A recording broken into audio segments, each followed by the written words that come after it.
welcome everyone. I actually had a presentation and I actually had a demo, but apparently my laptop is not presenting, so I can't run the demo. I'll still show the code. Okay, apologies, but if you're interested in the demo, you can contact me up and show you on my laptop.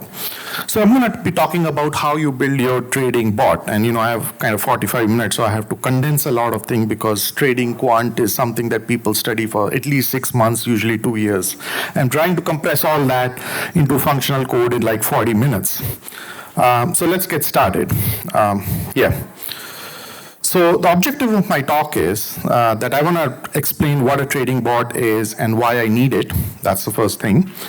Then I cover a base architecture. Now, there are kind of reference architectures and then people have their own common architecture, but I'll cover the most basic architecture patterns for the bots. And then we'll look at some of the common trading strategies and their F-sharp implementation. The way I've structured this talk, all my code examples are in F-sharp, but I understand not everybody is from F-sharp.net. So the material will be valid for pretty much any functional programming language, actually pretty much any language, not just functional programming language. The code samples are in F-sharp, but if you're not from the F-sharp, from Scala, Haskell, whatever, you can actually literally translate the code. Still works the same way. Okay, a couple of disclaimers, I'll try to make it very simple because I don't know how many of you have trading or stock market knowledge. So trading can be risky. So these bots use textbook examples. They're almost always going to fail in real life, right? In real life is not that simple as textbook. So don't use this code in your real life. And these are all examples. The real life, there are a lot of edge and border cases that can go wrong, which I would not be covering due to limitation of time. So these are just illustration examples. So we'll start with what is a trading bot, right? A trading bot essentially runs in a loop. And the loop is that you would basically source some data from some broker, and we'll give examples, and I wish I could have actually showed how you do it, but nevertheless, you will source some data on the broker, you would analyze it, you would make some trading decisions, you execute it, and you keep running in this loop, okay? And essentially, a bot, what it does is you program your strategy ahead of time, so you know what you want, and then bot just executes it, right? And that's the loop. And a disciplined way of trading is you usually have targets. So you say, okay, fine, I'll start with $1,000. My goal is to double my money. But at the same time, I have a lower limit because things may not exactly work. Market is a very irrational entity. So I'll say, well, if my account dips below $500, I'm going to stop. So there's a limit to my loss and there's a limit to my profit. So there's like kind of terminating conditions on both sides. And sometimes you might have a terminating conditions on the time also. So I can trade for 6-8 hours, but after that I'm done. Whatever is happening, just stop it. So you're almost guaranteeing that situation to go almost, not always, between your loss limit and your target.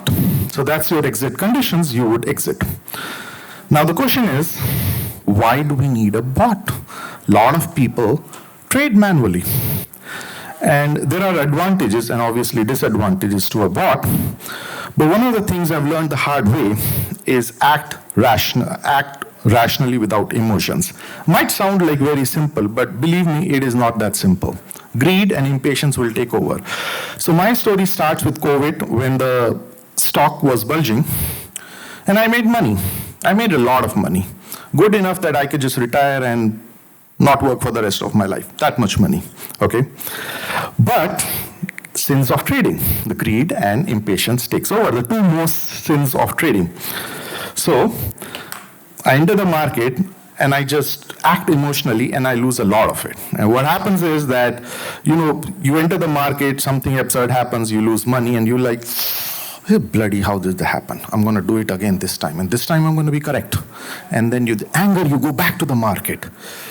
And you lose the money the second time, even more than the first time. And then you're like, and this is what happened to me.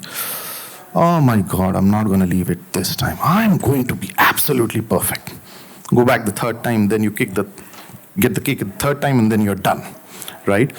So what I learned from all these experiences was that market is a place where you have to be rational and cold all the time. In fact, that is a good strategy for life. So market teaches you a lot for the real life, but that's my story of how I got into it.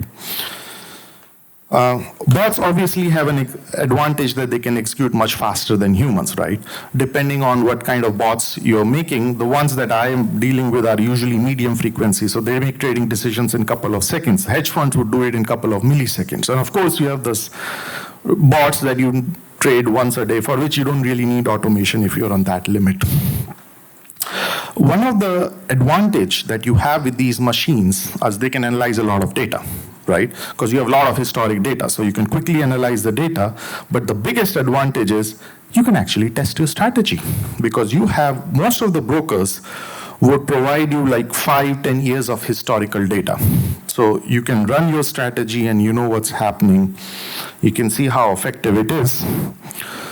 But why do you want to use functional programming to build a bot? It's actually not a very popular paradigm, and I think I know why it is not, but I'll explain in a while. The first thing is that in finance, mistakes are very costly. They are so costly that your business will just fail, right? And that's where the advantage of functional programming is, that I'm not going to say that every functional programming code is correct, but the probability that you have done something correctly, because the type system and other things are there to aid you, is going to be really high. So bugs are costly. Functional programming would let you eliminate the bugs. Great. Another thing is that there's always these strategies are so nicely expressed, and when I show the code samples, and what I have in one of the slides is I've actually compared with Java and see how quote-unquote horrible Java code is and how simple sharp code is, that it immediately becomes clear this is what you're doing. And remember, a lot of these strategies are built by traders who are not programmers. In fact, that is one of the reasons why Jane Street actually used OCaml, was because traders are not programmers. So if you show them Python, Java, C++ code, they simply don't know what you're talking about. And of course, it's very easy to code new algorithms, tweak the existing one. So there are big advantages of functional programming. And I have some random, I was doing some searches, some random this, that. They lost like 2 billion in the trading bugs and all those things. So bugs are really costly. And what happens is, why is functional programming, it's not in the slide, but why is functional programming actually not being used? My answer is that building a bot requires very good skills in the market and very good programming skills. And it's hard to find a person who has good skills in both. You either are a good trader or you're a good programmer. And mostly, if you have to choose, usually a good trader is better than a good programmer, because it's your strategy, not the language and how you implement it. As long as you implement it decent enough, that's going to win the market. And most of the traders are not programmers. So that's why most of these bots are actually built using Python, because it's a simple language for people can pick up easily. And you have to do a lot of analysis, and Python's data science capability is decently good. Probably, I don't know if it's the best or something, but it's quite good with NumPy, SciPy. And I've interacted with programmers who have actually struggled with even Python, forget about functional programming. So that is why FP is actually not popular to build these bots. Now, bots are usually retail programmers. They're not hedge funds, just to be clear. In fact, I was working with another trader who does full-time trading, and he was struggling with Python, and I'm thinking if I introduce F#, what's going to happen to him? But anyway. So I'm going to cover a reference architecture of how the bot works. At the base level, what you have is you have two threads, right? You have a thread-saved data store in the middle, and you have a reader thread, which basically goes to the broker and collects your data. And then you have an execution thread where you would do the analysis, you would make the trade, monitor it, and exit it or come back. Now, why are these two threads separate? The answer is that when you look at your sourcing data, there's actually two ways of sourcing data, the pull model and the push model. In pull model, you have some REST API that you call the broker exposes some REST API, and you put the data. In the push model, you actually will have a web socket where you basically subscribe to the feed data that the broker is giving you, and the data is coming to your data store. The problem with pull model is slow and very sometimes unpredictable. So most of the bots would actually use push model, which is the one I'm going to show in my code sample, where you have a web socket that you subscribe to, and web sockets generally will run in its own thread because you don't want to interfere the data reading and data writing process. So that's why you have two threads, and data store has to be a thread safe data store. So how the data store would look like essentially is a map. Now, this might be abstract concept, but hopefully when I show the code, and I'll just point back to the slides, then it'll become more clear, is basically a map of symbol and buffer. Buffer is a circular buffer. Basically, for those who don't know circular buffer, it's an array where you have writing the data. When you reach the end, you just start in the beginning. So it just circulates like that, circular buffer. And that's how typically a data store would be, because it has to continuously read, and that buffer length, depending on, it could be couple of minutes, couple of hours, because you're doing analysis, you have like last 3 hours of what is happening, and I'm going to use that for an analysis. So that's the length of your buffer. So let's talk about the reader source. Now, for the context of the talk, I'm actually going to be talking about the push model, where you have the WebSocket. Okay, WebSocket, so you need the reader thread, and how it works is you have these steps: exchange, broker, source data, data processing. Let's go with each one of them one by one. So the last 3 steps are the ones that your bot would actually do. So you have an exchange, right? New York, London, NASDAQ, whatever. In my demo, initial demo that I prepared, I was actually going to connect to New York Stock Exchange and get the data. And that I realized that the time at my talk is actually New York Stock Exchange is closed. So on the weekend, I actually prepared a second demo there where I was trading Bitcoin, because now that's not dependent on time. And if I knew the demo wouldn't have worked, I would have shown the original one, but never mind.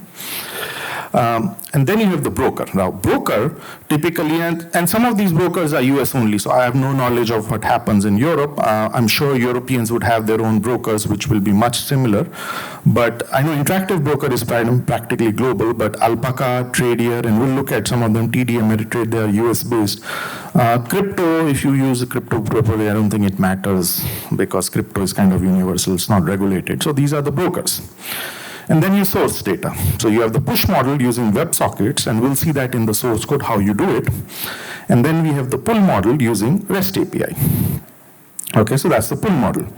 Then you do some data processing. So usually the data is a little bit dirty. There will be some standard data massaging. Usually data are at irregular intervals. You have to do it. You kind of have to process the data and make it regular. So there are different ingestion strategies. There's a linearization. So if I get data at irregular time, I'm basically going to assume that there's a timeline, and I'm just going to put the data. And if there is one point missing, because you have gaps in the data, even if you subscribe to popular brokers, you have gaps in the broker, so you basically will take an average of the next 2 points, and that's how you linearize it. Bitcoins, usually we use bucket. So the demo would have used bucket because Bitcoin transactions happen so fast that you define these timelines with half a second or 1 second window. And whatever transactions are happening, you just take an average, and that's your price for the Bitcoin of that half a second. Demo usually uses half a second, but you can use 1 second, etc. Some brokers like Polygon, they actually give you a candle. I'll explain what a candle is, where you have all the data within a 1 second time frame. And then, of course, you write it to a data store. Okay, so that's your thread safe data store. We already saw that. The execution thread is also pretty simple, actually, probably more simple than reader. You read the data, you do an analysis, you find an opportunity, and then you place the order, monitor your trade, etc., etc. And if your stopping conditions have reached, you exit. You're not going to always find opportunity. In fact, you're probably not going to find opportunity in major cases, right? Life is not that great that you have an opportunity every day. Another thing about stock market, patience is the key. Warren Buffett once said, recession is a phenomena where, the money gets transferred from the impatient to patience, and believe me, that is true. So it's like, if you look at the market, most of the time market is bearish. There's this 1 or 2 days that is bullish. But those bullish days are going to be so good that you can lose 10 times and succeed once, you're still going to be a success. So you have to look for that perfect opportunity that you don't know when it's going to happen, and as soon as you happen, you just grab it. Most of the time it won't happen, so you run back to the loop, right? And if your stopping conditions does not happen, you go back to the loop. So that's how execution thread is. So what I also do, and I think it's a good practice, is to create abstractions. So what I would have is I would have basically these abstract classes for exchange, ingestion, broker, all these entities, and then I'll have specific implementations for Gemini, for Alpaca, and so on. And the code, it becomes a little more clear because that gives me the ability that if I want to change my strategy, I can just, I don't have to change my code, standard polymorphism, I have the implementation of the strategy that get the data, get the order. That's actually just one function, one function. And I can just change my strategy. And the same thing if I want to switch my brokers, hey, I'm in US, now I come to Europe, the brokers would be different because financial industry tend to be very heavily regulated.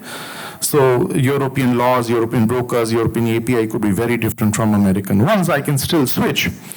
But my abstract class tends to stay the same. So that's how I create these abstractions. That's a pluggable architecture where I can change broker strategies. I'll introduce indicators later on, but indicators also. And in my demo, which I can unfortunately only show the code, I will use what is called as a mean revision strategy. And a mean revision strategy, what it does basically is, and I think I have a link that will explain you what mean revision strategy is, but I'll explain like a 30-second of what mean revision strategy is. That mean revision strategy calculates the moving average over the last 30, 60 days, which is the short period, and a moving average for longer period, which is 90, 120. And the longer period moving average is the trend, and the shorter period is deviation. So it relies on the assumption that if you deviate from the trend, you will eventually come back to the trend, right? Because day traders work. So it calculates and looks at the deviation, and as soon as it sees a deviation, it sees an opportunity to trade. You see that on this one, right? You have a 90-day moving period, you have a 30-day moving period. So you see the deviation happening there, that the 30-day moving period is going up. And then once it crosses back, you can sell, buy. You could do both ways. If the deviation is low, you can short. I don't know if anybody knows what shorting is, but typically you buy an asset at a low price and sell it at a high price. You could do the opposite also. You can sell it at a high price and buy it at a low price later on. That happens when you think the stock is going to fall down. That's when you do. So you make money both ways. So here, I'm actually going to pause. So this is the main program, okay? And we'll just briefly examine components of this program. So you have an exchange from where data is being read. You have a broker which will do the execution, and you have a strategy, the three main pieces, right? And strategy connects the exchange and the broker. So if you look at the strategy class, when we start, we basically initialize it with an exchange and a broker, and it takes a target. Now, what is a target? In trading, we do a disciplined way of trading where we basically start with an initial capital and we have a goal. So we want to double our money. So let's look at, this is the target definition. So we start with initial capital. We have a goal where we want to double our money, and we also have a stop loss. Like if my strategy doesn't work, if unexpected things happen in the market, then I should be able to get out of the market. So that's the stop loss. So there's a target, there's a stop loss, and there's an initial capital. In fact, this bot is actually fairly general. The way it is designed, it's actually kind of fairly general in the sense that it's designed as a loosely coupled architecture. So you have these three components: the strategy, the broker, and an exchange, and these are abstract classes. So I can have different kind of brokers. Now here I'm actually this broker is basically a dummy broker, but I can have interactive broker, I can have Charles Schwab, I can have Alpaca, I can have whatever. These are the brokers present in US. In Europe, they'll have a different set of brokers, but they'll have brokers everywhere, the European specific brokers. So all my classes would inherit from this broker. And then I have exchange, from where I'm sourcing the data. Now, in very many cases, the same provider basically provides you ability to get the data as well as to execute. So in many implementations, basically the main class the exchange and the broker might be the same, but their functionality are too different. That's why I've kept them too different, because you could have a case like this where the broker is different and an exchange is different.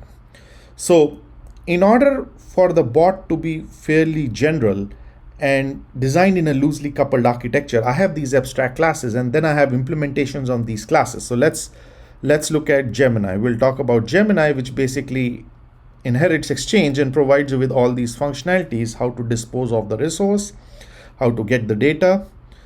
And we'll briefly examine the Gemini exchange, but let's actually go back to the main program.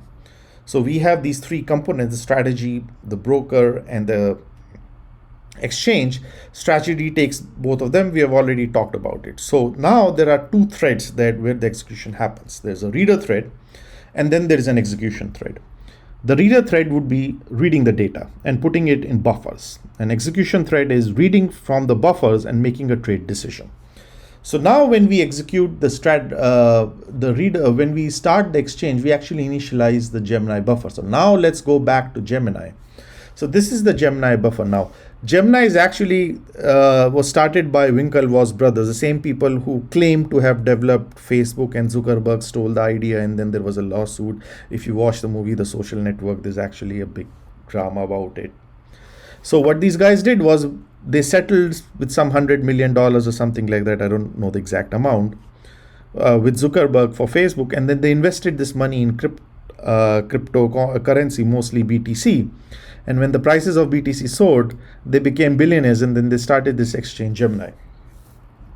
So what Gemini does is Gemini gives you live feed. So this is the WebSocket for Gemini. It gives you live feed for data, for the trading that is happening now. This is live data.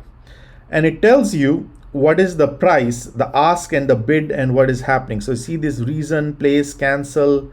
Is it an ask or is it a bid? You will see all that data here. So actually, let me just zoom out, and it's talking about I'm placing, I'm canceling the data, delta. There is somewhere a bid and ask field that briefly appeared. It's actually hard to see it from here.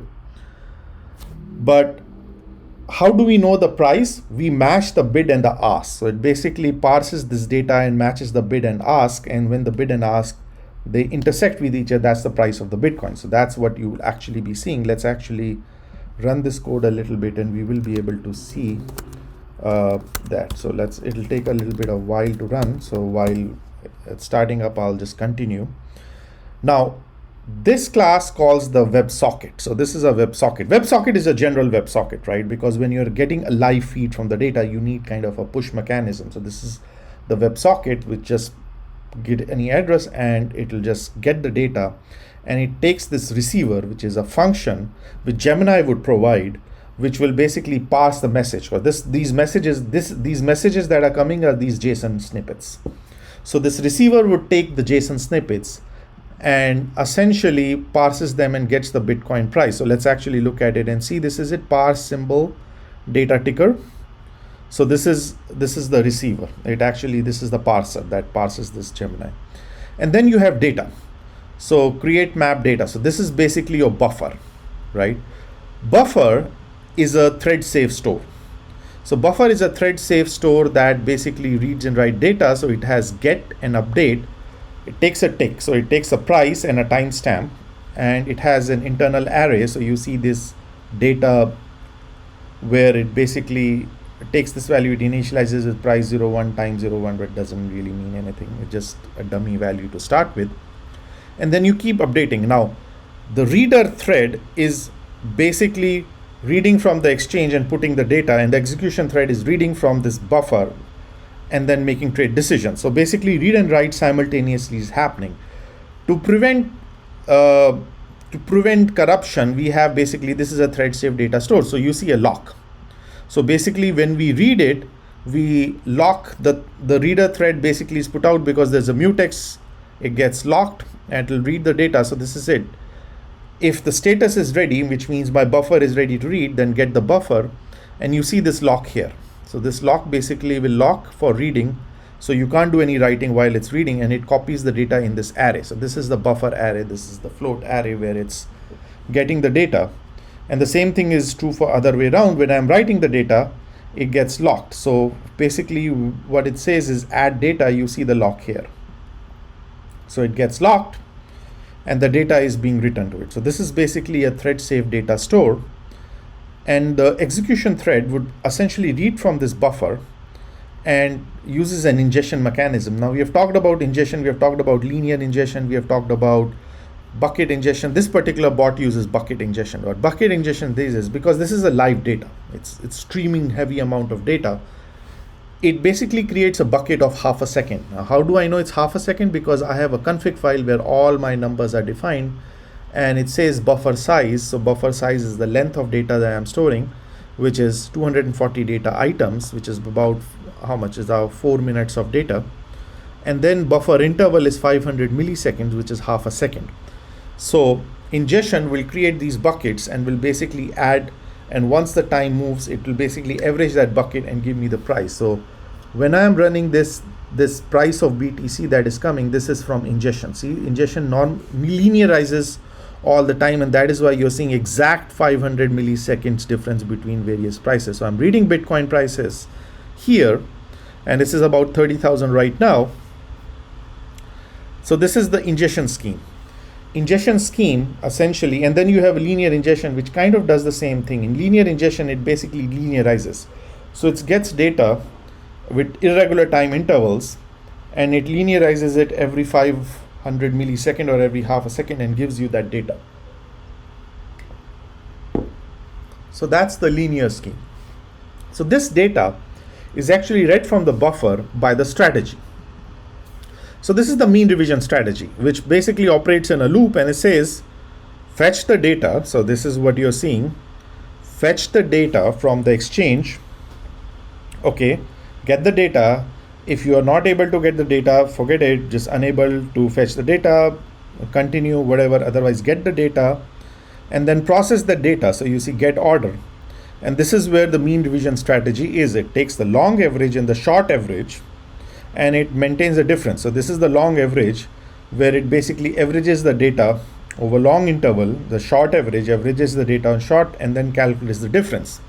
And if there is a difference, now I don't have a threshold here, but usually you will put a threshold, then it basically calculates how much deviation is there and makes an order accordingly. And if there isn't any difference, this returns null. So once I get the order, so you see get order from this iteration, once I get this order based on the data, then what I'm actually going to do is execute the data. So the broker would execute that order. I pass that order to the broker. It waits a little bit. So there are pre-configured time, order execution time. And if the order is complete, then whatever balance is there, it gets added, my gains, which could be negative also, by the way, because if it hits a lower limit, you will end up with a loss. And if the order is complete, it'll just add to the balance sheet. And if it's not, it says order is stuck, it'll just give you a warning and I'll stop, the bot would stop because something weird is happening. And here I'm going to be checking that if this balance is above target, then basically I've succeeded, stop. If this balance is below target, then also stop with a negative value. So I've failed, but stop anyway because I've hit the limit, otherwise none. So this strategy takes bool option because it's a loop. So bool is a final outcome of the bot. True means I've succeeded, false means I've failed. And if I get like some true or some false, then it means that I have succeeded or failed. Regardless, stop the bot. And if it's none, then it'll just continue. So this loop basically runs infinite, which is kind of what we are looking here, right? Once we start, we just using the boot execute command, and it sort of just keeps repeating itself. So there's going to be a recursive function here, and let's actually go back to our strategy. So each time the run method is called, and run method is basically executed infinite amount of time. Typically you have some kind of limit also. So you would have a limit, basically max iteration. So here we are looking at that. Utils.repeat, like I have a utils file which basically has all the common utilities. Repeat till maximum iteration, there is a delay, and then run the strategy. So for maximum amount, so for some amount, pre-configured amount of iteration, run it. Between each iteration, wait a little bit and run the strategy. That would basically, this is more of the execution thread that would read from the buffer and continue. And once I need to stop, basically, because my broker and exchange are indispensable resources, they will automatically, once the object goes out of scope, they will start shutting down. So you see this indispensable, so it will say, okay, receiver dot dispose. So it'll start disposing all the clients. It waits for socket time to close, and if it's closed, it'll just stop gracefully. Otherwise, it'll stop with a warning saying there's something wrong, unable to collect this connection. I couldn't close the socket connection. So that's socket. And usually you will have all the kind of values in a config file, so you can easily modify. This is the ingestion scheme, that's my bucket, time for order execution, these are my targets. So I'm starting with $1,000. I want to make a 20% profit, but I'm willing to stop at a 20% loss. And this is basically the bot. I can't run the code right now because it's rather long. It takes a while to boot up, but I just want to kind of give a gist of how the actual production code be working. This is a very simple case, of course, where we have a dummy broker. In real life, you have a lot of edge and border cases. The actual code generally tends to be very complicated. So let's move on to the next slide. Okay. Advantage of functional programming, that you can test your code. It's a very compact code. Some code examples that I'll have. Very compact code you can trust. So functional programming shines in testing. Supports and resistance. So supports and resistance are basically points because your data have flickers. So the support is basically the upper envelope in support. Lower envelope in resistance is the upper limit. You see these Japanese candles or simply candles. I'll talk about that. So I actually, wonderful. So I'll introduce the candle. Candle is basically has a data structure, up, open, close, etc., etc. Bullish if it goes up, bearish if it goes down. Support and resistance calculation, some code, you'll get the slide. I don't have time to go to the code. But curve fitting, F-sharp has F-sharp's libraries that can actually calculate how you do that. How do you know if the stock is going up or down? Technical indicators, there are different categories of technical indicators. There's a big list. Technical indicators, if you want to study and you want to do a quant course, you will basically be spending a couple of months to a year to just study all these. I will not have time for that to go into details. I just picked up two important technical indicators and I'll just go through the crowd. So there's a long list of the known technical indicators. Hedge funds will have their own indicators, right? Okay, so let's move fast and let's keep going. Well, I knew I had a lot of content for the time I had.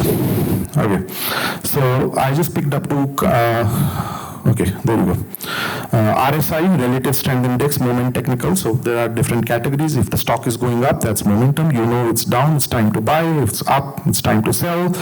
Relative, you have the example. This is the implementation. 5-life implementation. I found some random Java code that does the same thing. I don't know how many lines it could. I didn't even have the patience, but it looked horrible and it made no sense to me. Sorry speaking. I don't know the guy personally. It's not his fault that Java sucks, but that's another issue.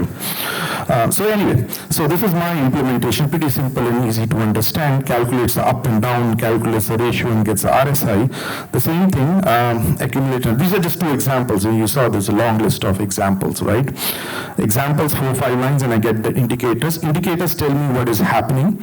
Then there are patterns. You can go to the link. I just picked up one link, hammer pattern, and there's a F-sharp code that actually detects these hammer patterns. Bollinger Bands, something similar, detect the bands, and you detect how many touch points are happening. That will give you a buy, and ultimately you have to get a buy signal, right? It's time for me to buy, it's time for me to sell.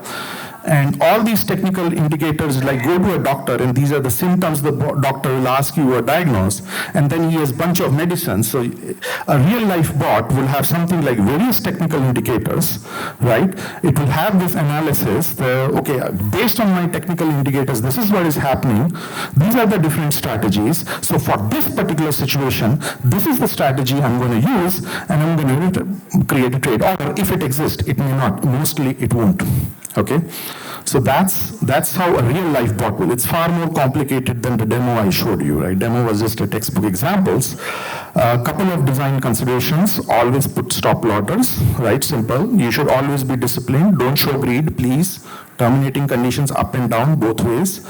Monitor trades actively, and I can tell you always have a kill switch. If something goes wrong, you should kill. In my real life bot, it runs on Google Cloud. It puts the log on a start driver on my phone, which you can't see the screen. I can show the logs, and I have a kill switch there. I can kill the instance. If something goes out of the control, I can just kill the bot right away. and evolve the strategy continuously. I have stories around this, very interesting story about Sam Bankman-Fried, that if you're interested, you can talk to me later. I won't have time to cover the story here. Or maybe I can if I have more time on Q&A. Okay, I have time. Okay, summary. So bots can be used for trading without greeds and emotions. The number one reason why you want to use bots, and believe me, you really need it. Professional traders, I don't know how they manage it, but like market is a place where you first learn how to control the risk, and then you learn how to make money. And my problem was that I did the opposite order. I learned how to make money, but I didn't really learn how to take the risk. So when abnormal things happen, which happens, and it happens all the time, far more than you think it is. In fact, professional hedge funds don't take into account these abnormal conditions, and they close when it happens. Functional programming is a gate paradigm for, unfortunately, for whatever reason, it's not that much used. Always backtest your trading strategy. Monitor and evolve continuously. We talked about it, and I have a story about it. I have Q&A, so I'll eat 1 or 2 minutes from Q&A. Always have kill switches. Okay, so if anybody has questions, I can take that, or I can talk a little more. Your choice. Where is question? I can. Okay, so basically I have a couple of questions, but the first thing which interests me is the way, for instance, I'm currently learning technical analysis on stock markets, and we are fetching data every second, every half a second, right? Through a WebSocket or? For instance, through a WebSocket. But we can analyze charts in matter of days, hours, seconds, even months. And one strategy can work, for instance, for a quick win, let's say in a matter of seconds. But sometimes it's better to wait, for instance, half a year even, or later. So it's not clear to me how to analyze, given the fact that the stock is fractal in its nature, and we can analyze it in different time frames. Yeah. So tell you what. Trading is as much as an art as much as it is a science. There are no clear-cut answers, because if there were clear-cut answers, none of you people would be sitting here. Everybody would be making money. The way I would judge it is I actually calculate what is the probability of the money that I'm actually going to make, because there's always a probability of how. There's nothing is 100%, right? And I actually calculate how much money am I going to get and what is my expected income, right? So if my expected income is better, I personally believe that I'm as much as you think I'm not. I'm actually a low-risk trader. Unless I'm absolutely damn sure I can make money, I will not get into the market. That's exactly. So if the probability is high, I see a big opportunity, and I have a good income, I would do it. If I see a good opportunity and I have small gain, I don't do it because it's not worth my time. Because there's still a risk. Gains are very small, risks are very low, right? So that's where you basically use your own personality style and your experience to make that decision. There's no clear-cut answer to that. You have more questions? Well, it was partially covered, but what kind of techniques of technical analysis you recommend, especially for bots? Because it seems to me like this Elliott wave theory is almost impossible to truly implement in a bot, or I don't know. Yeah, it was partially covered, but maybe if you can share some ideas from your experience. So the truth is, and I think I mentioned that in the beginning, any technical indicator that is coming from textbook is almost always useless. And the reason why it is market is a spring, and I'll talk more about it, right? You create an efficiency, you make money from it, or eventually that gap will be closed. So any textbook strategy would have been used a million times, and there is really no scope. When you learn technical analysis, what you're learning is what other people have done, so you can come with your own technical indicator, which does not exist in textbook, and use that. That's what you will eventually do. You will not use a textbook. So I can't give you, use this indicator, use that indicator. Because if I knew it, I would have used it myself, right? Sure. Okay. I was wondering, do you have one bot that is analyzing the whole market, or do you have several bots working in tandem? And if so, and they're working concurrently, like how do they reconcile? So I'll answer the second question. They don't. There's no need for reconcile. Bots usually work in a different market, in a different strategy. So my first bot will deal with options, and I have a limited capital because I don't want to take too high risk, limit caption, right? So I have this account with this broker. My second bot would deal with crypto. I don't have to reconcile. They're completely different markets, right? Third one will do stock market. I'll put more money in the stock market because it's a lot safer. See, I'm going to be playing Apple, Google. Even if I go wrong, I just wait for a couple of weeks, months, and it'll come back. So usually I would have proper isolated environments for each bots. They don't reconcile, and bots basically specialize their own. They will not crisscross. Like a broker that I'm using with Coinbase, I will not do it with Interactive Broker, and vice versa.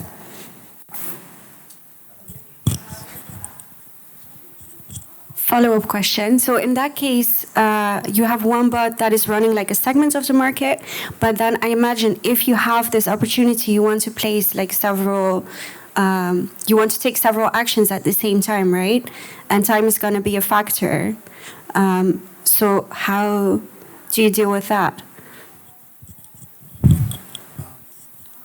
Personally, I don't, because I would not take several actions. See, I believe in doing, as my personal philosophy, doing one thing well. And when I trade, I just in the morning pick 3 or 4 stock, and I don't even care about the rest of the market because I'm completely focused on these and throw. Generally, doing multiple actions is a bad idea because you can run into edge and corner cases that would interfere with each other. What I would say is, you can have multiple bots that are operating in completely different market because they are not integrated. But one bot usually will be dealing with, it won't be dealing with multiple actions. There won't be an action, it's not a multi-agent problem where you have several possibilities and you can try all of them together. That's usually not going to be the way. You pick one where you have the most confidence, go with it, put the trade. It's a bracket order. You can execute either way, right? Move on to the next one, find the next opportunity, and keep monitoring that. Again, I always put a bracket order because I'm safe. And usually my bots stop working at 3:30 because New York Stock Exchange closes at 4 o'clock Eastern time. The reason is that bracket order may not be executed the same day. And I would never wait for the next day because after market is something that I don't have a control over. So I want to keep that half an hour of buffer for that order to close automatically. And if it doesn't close, my bot will still end. There will be 1 or 2 orders pending, and 10 minutes before the market close, I'll just close them manually. More questions? I have a small question about testing. How you can be sure what your strategy works on back data when in real situation your order cannot be executed, for example, say push or something. How you manage that? So the reality is that, again, it comes to the deterministic, non-deterministic debate. You are calculating a probability. There is nothing like I am sure about it. I can't be sure about it because an unusual event can happen. Say I have the last 10, 15 years of data and I'm building a strategy based on that. Everything happens. Unfortunately, Russia invades Ukraine, the market crashes. In 15 years, that didn't happen. I couldn't take that into account, right? Unusual events will always happen. You just cannot control that. So you're never going to be sure. What you can do, and what I would do, is to put limits on how much losses I can sustain if something happens. Something unusual happens that I can't figure it out, stop. Stop right away. Yeah, but when market peaks, very suddenly, your orders cannot be executed. So it cannot be executed. Yeah. Price when you expect. Yeah, so you are right. There are edge and border cases where such a thing does not happen. So you take into account, for example, I would put stop orders will always be executed. But the tricky thing is that if the bid-ask spread is too much, stop orders execute on the ask price. But you're selling the equity on a bid price. So if you put a stop for $10, right, your equity actually might be sold for $8. So it still will be executed not as the way you expect that to happen. And again, these are one of those very weird conditions that you can't really take control of. Now, usually I'm a low risk taker, so I'm going to trade on stocks that have heavy volume. I don't trade on stocks that are low value. And the heavy volume ones will have a small spread. So I don't have to worry about those problems specifically. That's me.